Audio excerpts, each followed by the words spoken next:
Welcome to my vlog! Ngayon pala guys, magluluto tayo ng merienda. Isa nga pala to sa paninda ko. Kaya for today's video guys, sasamahan niyo ako magluluto tayo. Ang ginagawa ko nga pala dyan guys, binabalatan ko na yung saging, tsaka pinagayat ko na siya. Tawang-tawa pa ako dyan habang may ginagawa. May nag-aantay na kasi ng lulutuin ko guys. Sabi daw kasi nung bibili, antayin niya na daw yung lulutuin ko. Antayin niya daw kasi antayin yung lulutuin ko. Uy, sana all kayang antayin. Ay, haha, Lord. Alauna pa lang kasi ng hapon, nagluluto na ako ng merienda.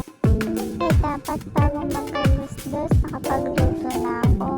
Kasi madami bibili na ng mga oras na yun. Kasi meriendahan na. Kasi tapat lang kasi ng school tong kantin na pinagtatrabahuan ko.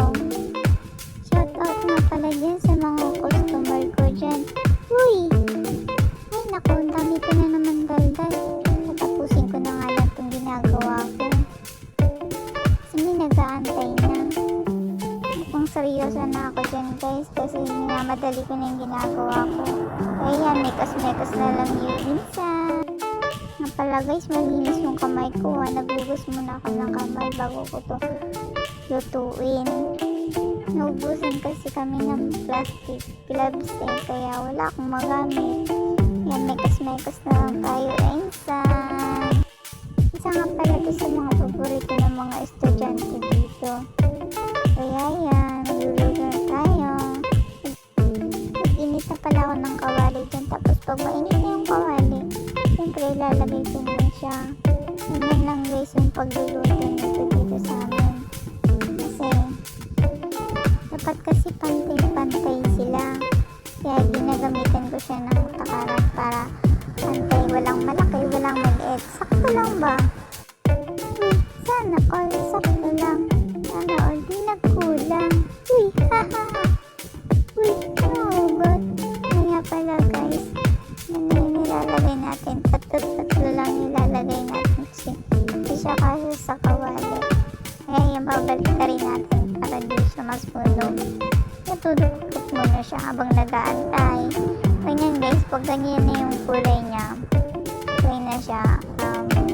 Pwede na natin siya mawunin sa kahirapan. Uy, sana all. Naku, kano na lang pinagsasabi ko. Sorry na po agad. Ang dami kasing daldal Magluto ka na nga lang dyan. Ano ba yan?